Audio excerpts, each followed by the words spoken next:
इनसे मिलिए कार्यक्रम में सभी सुनने वालों को मंदाकिनी जोशी का नमस्कार। आज विविध भारती के स्टूडियो में हमारे सामने बैठी हैं एक शख्सियत। जी हाँ, आप लेखिका हैं, आप कविताएं लिखती हैं, आप टीवी में लिखती हैं, भोजपुरी फिल्मों का लेखन भी आप करती हैं और बहुत सारी विधाओं से जुड़ी हैं। तो आप हैं अर्चना मिश्रा। अर्चना जी, आपका विविध भारती के स्टूडियो में बहुत बहुत स्वागत है।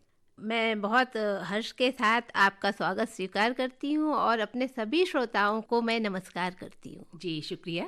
सबसे पहला प्रश्न तो मैं आपसे यही जानना चाहती हूँ कि हम आपको अर्चना मिश्रा के नाम से जानते हैं, लेकिन जब आपसे बात हुई तो पता चला कि आप अर्चना एम रॉय भी हैं। तो ये शादी से पहले आप अर्चना मिश्रा थी और शादी के बाद आप अर्चना रॉय हो गई। ये जो सफ़र है इसके बारे में थोड़ा बताइए। जी, ये मेरे जीवन का बहुत ही महत्वपूर्ण सफ़र है और मैं अर्चना मिश्रा के नाम से लिखती आई थी पहले से ही। और जब मेरा विवाह हुआ तो मेरे पति भी फिल्म और दूरदर्शन से जुड़े हुए थे और उन्होंने बहुत से धारावाहिकों का निर्माण किया और उनका नाम श्री मधुव्रत राय है। तो मैं शादी के बाद अर्चना एम राय बन गई। अच्छा जी, वही हमने कहा कि हम आपको अर्चना मिश्रा के नाम से जानते हैं और जो साहित्य और लेखन की दुनिया से, फिल्मों की दुनिया से जुड़े लोग हैं, आपके चाहने वाले हैं, वो आपको अभी भी अर्चना मिश्रा ही मानते हैं।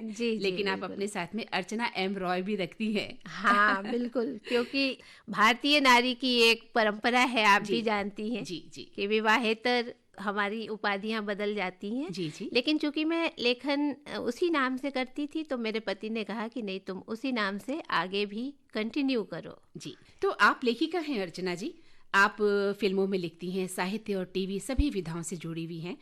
इन्हीं सब विषयों पर आज हम आपसे बातचीत करेंगे। जी, मैं आपसे ये जानना चाहती हूँ कि लेखन तो एक साधना है और जिसे साध कर लेखक या यूं कहें कि कवि दिशा दर्शन का कार्य भी करता है, और रचना करना तो एक प्रक्रिया मानी जाती है कि रचना कर्म एक प्रक्रिया है। आपके जीवन में ये रचना धर्मिता कैसे आई? आपने सही बात कही कि लेखन एक साधना है जी। और मैं इस मामले में बहुत भाग्यशालिनी रही। ऐसे परिवार में मेरा जन्म हुआ जहाँ एक मुझे साहित्यिक परिवेश मिला। जी।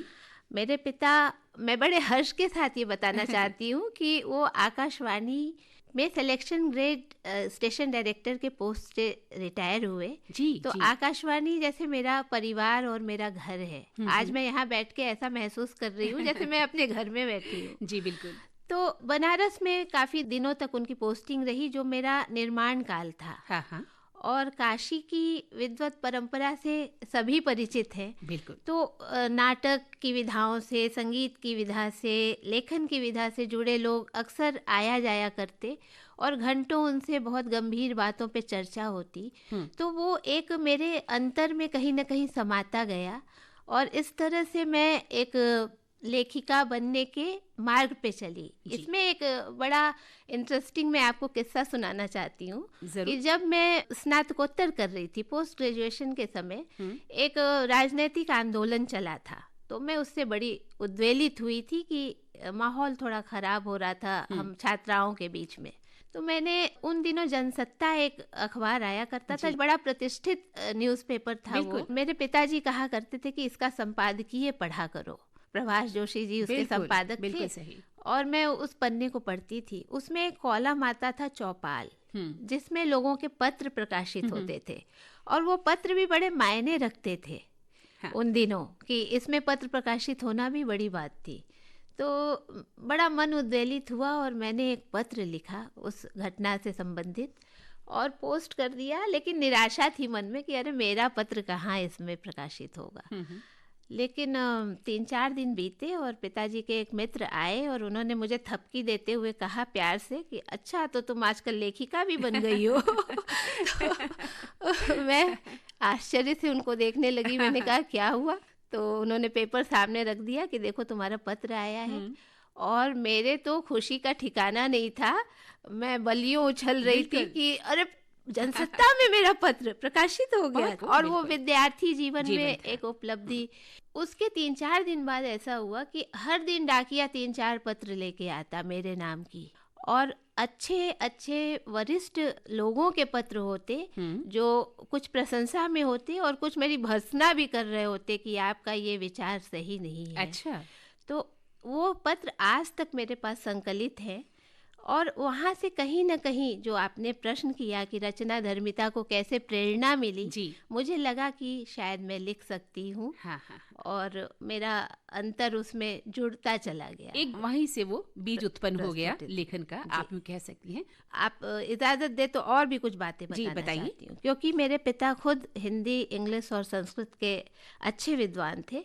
उनकी एक पुस्तक प्रकाशित हुई है अभी, महाकवि भास पे उन्होंने शोध किया था, जिसको मैंने अपने प्रयास से पुस्तकाकार किया है। महाकवि भास 4वीं शताब्दी ईसा पूर्व, शायद वो विश्व के पहले नाटककार हैं। जी। उनके 13 नाटकों पे ये शोध था और वो पुस्तकाकार होके आया तो मुझे बहुत खुशी मिली और मेरे हाथ से वो काम हुआ। तो इस तरह से एक पिता का बैकग्राउंड, पृष्ठभूमि मिली कि वो चीज़ें जो बहुत गहन अध्ययन का विषय था वो मुझे सहज ही मिलता चला बिल्कुल सही गया। कहा आपने। और भी प्लस ये होता गया, जुड़ता गया मेरे साथ कि जब मेरा विवाह हुआ तो मेरे पति भी फिल्म और टेलीविज़न से जुड़े हुए थे और मेरा जो ससुराल था हाँ हाँ। वो भी साहित्यिक परिवेश का था। जी जी। मेरे ससुर, जिन्हें मैं बाबूजी कहती हूँ, उन्हें पूर्णिया का पंत कहा जाता था। अच्छा। वो पूर्णिया जिस मिट्टी से फणीश्वरनाथ रेणु, जनार्दन प्रसाद झा, अरे द्विज जैसे महान लेखक आए, तो जब भी मैं कुछ लिखती मैं बाबूजी को सुनाती और वो मुझे बहुत प्रेरित करते, इतनी सराहना करते, मुझे अच्छा लगता। जी।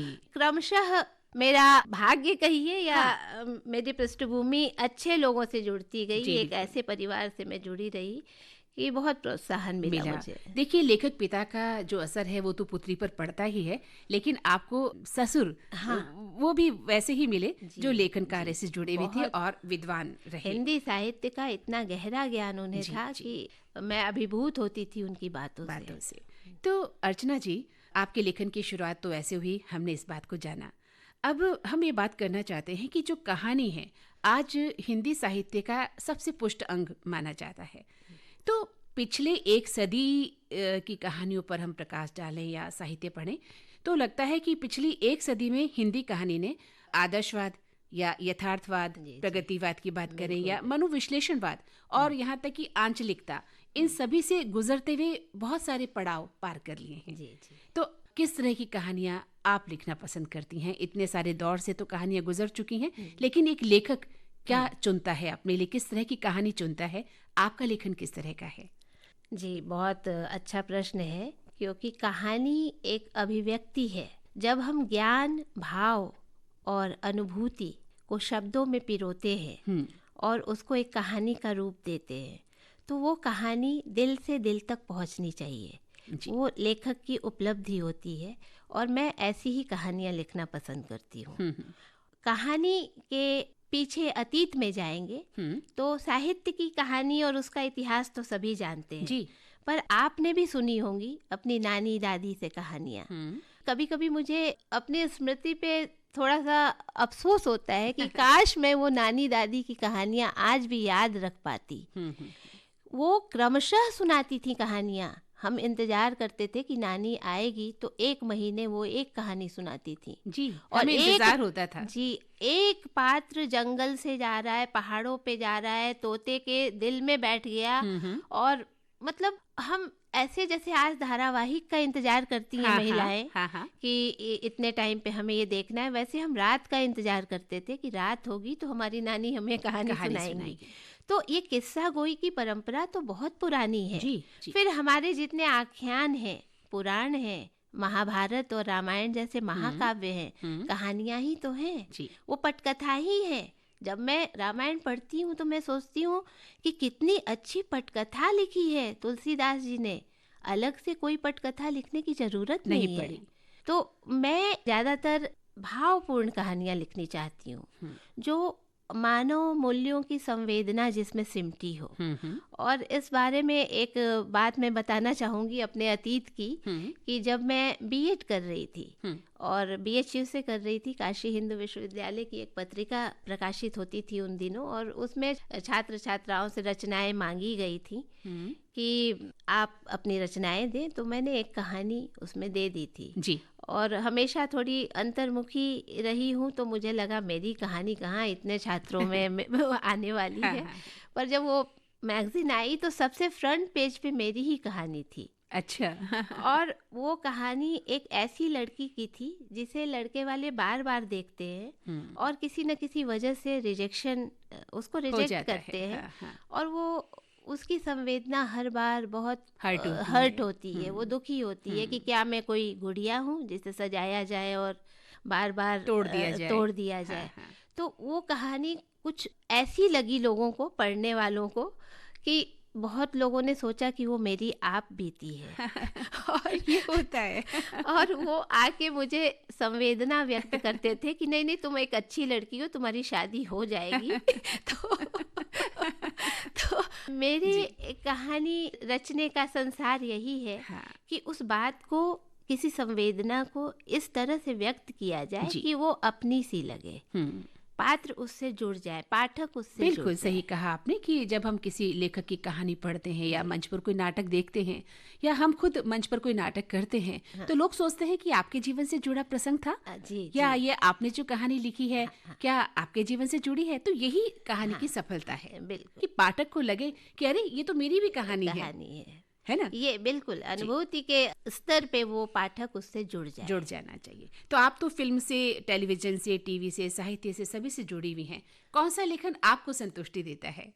ये सारे लेखन, चाहे वो फिल्म का हो या टीवी का हो या साहित्य का हो, ये एक अलग अलग विधा है और मैं इसकी तुलना नहीं कर सकती जी। हर विधा का लेखन अलग है, उसका आनंद भी अलग है। फिल्म लेखन का जहाँ तक सवाल है तो, और टीवी लेखन का, वो साहित्य के साथ साथ, लेखन के साथ साथ एक तकनीक भी है जी।